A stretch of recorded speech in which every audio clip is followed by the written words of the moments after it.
But Israel also is very cautious. So what they are doing is they are pulling out of Mediterranean corridor, but they are also staying 1 kilometer, give or take 1 kilometer deep in the northern part of Gaza and also in other parts of Gaza, so that they are stationed there until the end of the agreement.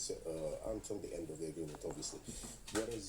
What is next is they would have also to pull out of the Salah corridor, which is the Philadelphia corridor. That would be in the second stage. But what we are seeing now is Israel is pulling out, and it is very significant politically and militarily, because it means that Israel gave up on this part and they're waiting for the next step. It's really interesting what you're explaining. They've pulled out. They're not far, but they have pulled out, and they're also dismantling the bases they have there, which suggests they might not be planning to return. Mohamed Saloom, thank you very much for joining us in the studio for the Al Jazeera News Hour. Thank you. More medical evacuations are expected out of Gaza. Thousands of injured Palestinians, including children, need to be moved out of the Strip for treatment. For more on this, let's go to Hind Khodari, who is near the Karam Abu Salam crossing in southern Gaza. So, Hind, what can you? We'll get to the evacuations in a moment, but first, I do want to ask you about the aid going into Gaza. What are you seeing, and what can you tell us? And is there enough aid going in? There's a huge delay actually today. We have been here since the early hours of the morning, and this is the only truck that entered so far. We see 6 trucks, and we also see a fuel truck entering. Normally, in this period of the day, we're talking about hundreds of trucks that already made it to the Gaza city and to the southern areas and to the northern areas. We also see the trucks that are entering only have food assistance. There has been urgent appeals from the Gaza Media Office for the international community and the countries to bring in tents and shelter, and we did not see any shelter equipment enter so far, but there has been a huge delay, as I mentioned in the beginning of my life, and we do not know what or why there is this delay. There are people waiting for these trucks every single day to dispatch them, to distribute them in different areas across the Gaza Strip. Whatever is entering the Gaza Strip is not enough. We're talking about 600 trucks, 300 in southern areas, 300 in the northern areas, but we're also talking about at least 2 million Palestinians that have been living their worst humanitarian situation for the past 15 months. They lost their houses, they lost everything they have, and they do not have any source of income, and all of these Palestinians are relying, complete reliance on the food assistance and the aid that is entering the Gaza Strip. Also, Palestinians are also requesting for heavy machinery to collect the bodies of their beloved ones from under the rubble. The Gaza Media Office said that they also need fuel because there are a lot of work for the municipalities and the hospitals, and these need urgent fuel every single day. The number of fuel is not enough for all the huge demand that is happening in the Gaza Strip right now. And what do you know about medical evacuations and how many are happening? It's part of the ceasefire deal that patients in Gaza, among them children who need critical care and need the kind of care that they cannot get inside the Strip, should be allowed on a daily basis to leave. So is that happening? It is happening, but the number agreed on is not accurate. So, as part of the deal, 50 patients and injured are supposed to leave every single day. But for example, today only 30 Palestinians were allowed to leave, other than their companions. And we're talking about Palestinians being rejected every single day. And we know that these Palestinians have been deprived from medicine for the past 15 months. Now, we're not only talking about Palestinian children, we're also talking about elderly and also Palestinian women. Now, another thing we need to know is there is those Palestinians who have been injured by Israeli airstrikes, chronic disease patients, and cancer patients. But till now, the convoy that is supposed to leave today proceeded to the Rafah crossing. We saw it. We asked the World Health Organization how many, because they were escorting the ambulances, and they said that there were 30 patients. We saw 3 ambulances carrying those patients and also 2 buses carrying the companions. But also, there's no guarantee that they're going to make it out from the Gaza Strip, where the Israeli forces have been sending more Palestinians back when they reach the Rafah crossing. So far, not a single day since this Palestinian treatment have been going outside the Gaza Strip. No day there was 50 Palestinians leaving. Okay, that's very useful information and context. It's supposed to be 50 patients from the Gaza Strip leaving through the Rafah border crossing every day as per the terms of the ceasefire deal, and that hasn't materialized, or not in those numbers. Him Hudari, reporting from near the Karam Abu Salem crossing. Thank you very much.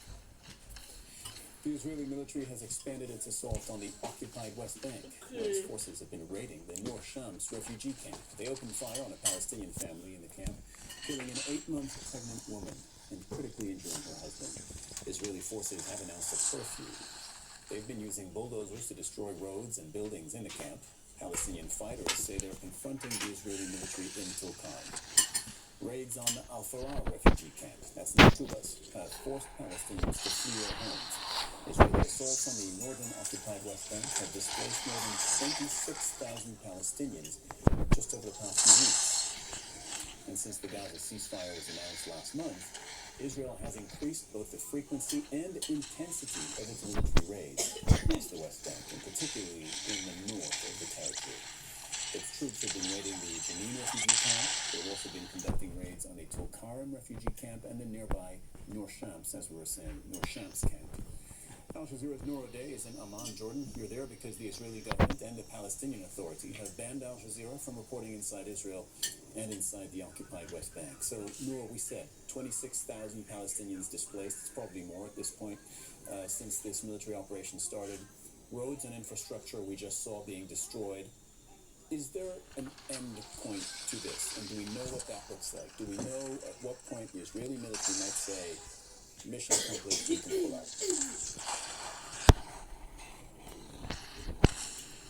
Well, Sarah, it's really difficult to see what that end point would look like, at least in logical, predictable ways, because there are 2 things to take into consideration. One is that Israel considers now, officially, the West Bank to be a front in its multi-frontal war. It is waging war on the occupied West Bank.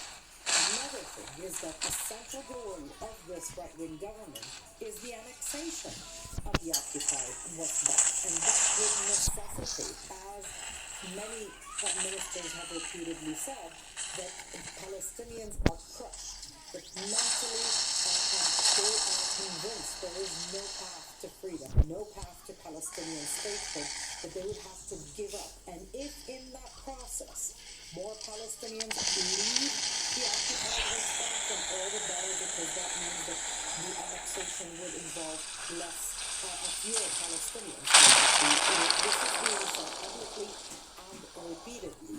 The stated goal of the military operation is to root out terrorism. But what does that mean? It means not just the fighters who have picked up arms. It also means political activists, non-violent political activists. It also means the population of these refugee camps and cities who are accused of supporting resistance and opposition to the occupation. So it doesn't really seem like there's an end in sight, because this is ideological, strategic, not just tactical. Noor O'Day, thank you for your reporting there from Amman, Jordan. Let's bring in Luciano Sakara. You're an associate professor at Qatar University. You're joining us in the studio. Thanks for your time. Off the back of Noor's reporting there, how would you assess and describe Israel's goal, operational goals, in the West Bank? Well, I think it's in line with what it has been a long-term plan by some a lot of people inside Israel, including Netanyahu. Netanyahu made clear that he doesn't believe in the two-state solution, and since he assumed power in 1986, he was already against that to happen. The only thing is that before he was tied by this commitment that were made by the previous government, and so far, until now, there was some pressure from the international community, including the United States, to make sure that this two-state solution, at least in paper, will be there. Now he said that he doesn't care anymore, and that there will never be a Palestinian state. Therefore, why we need the West Bank there, full of Palestinian people? So what they need is to vacate as much territory as possible in order to incorporate those territories to Israel. And this is a long-term plan, to have the whole territory, both Gaza and West Bank, under the Israeli control. But under that logic, yes, they have, the last few weeks have shown us that they've internally displaced, as it were, at least 26,000 Palestinians, but those Palestinians remain in the occupied West Bank. Yeah, I mean, it's a contradiction. The same that they have been doing with Gaza. They keep pushing them to move from one place to the other, but they keep them within this situation, in which either they die or they have to accept that they leave the place. It seems that this is a long-term plan also by Trump. So I don't see how they can get rid of this situation that is, as was said, is desperate, because they know what's happening in Gaza, and they know that this can happen again in the West Bank. Who's behind this? Is this a Netanyahu push? Is this a far-right push? Are those two, or is it just one and the same? Everybody's on the same page on this? I would like to say there are different perceptions, different perspective about that. I mean, everybody in Israel want to able the threat that Hamas represent, but not everybody wants the two-state solution not to exist. Some people will want that, and they supported the negotiations, the Oslo peace deal, etc., etc. But there is within the Israeli government some people that they want middle position. I assume that Netanyahu is part of that. Is not a hardcore member of the government that want to push everybody outside the West Bank, but there are members of the cabinet and people outside the cabinet that keep pushing for resumption of hostilities in Gaza, and I think that they also support what the settlers are doing, chasing, harassing people in order to push them outside the region of the West Bank as well. Yeah. Luciano Sakara, thank you very much for joining us in the studio for the Al Jazeera News Hour. Let's bring in Yossi Meckelberg, Senior Consulting Fellow at the Chatham House think tank. You're joining us from London. Yossi, what would you add to what we've been reporting and analyzing so far? Do you see anything differently, or do you agree with it? I agree with much of it. I think we kept our eye off the ball when it came to the West Bank. And actually, because of the focus was on Gaza, and terrible war, bloodshed and devastation there. But this is going on, I mean, for years now, but definitely in the last year and a half. It's an ongoing situation with a far-right Israeli government that believes that annexation is the way forward. And when there is talk about forcefully expelling the most of the Palestinians from Gaza, it also enhances those among the far right of the settler movement that believe the same should happen in the West Bank. So yes, on the one hand, for the military, there is issue of dealing with militancy. The problem that they're taking the same or very similar attitude or approach to what happened in Gaza now to the West Bank in the military operation. In addition to the dangerous ideology that comes from the government, and the Prime Minister seems more interested in keeping his government intact and staying in power than actually resolving anything.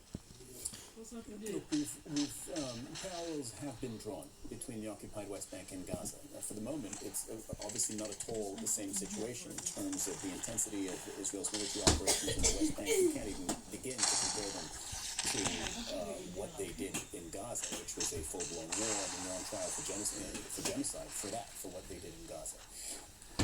How far, do you have a sense of how far the Israelis, whether it's the military establishment or the political establishment, are willing to take operations in the West Bank? This is one of the questions, but you see, you're absolutely right. It's not the same intensity in the desert of military operation or in Gaza. However, when you listen to someone like the finance minister, Bezalel Smotrich, that says that the same method should be applied in Jenin and Tulkarm than in Jabalia, it might be just rhetorical, but we should take it very seriously. This is a senior minister.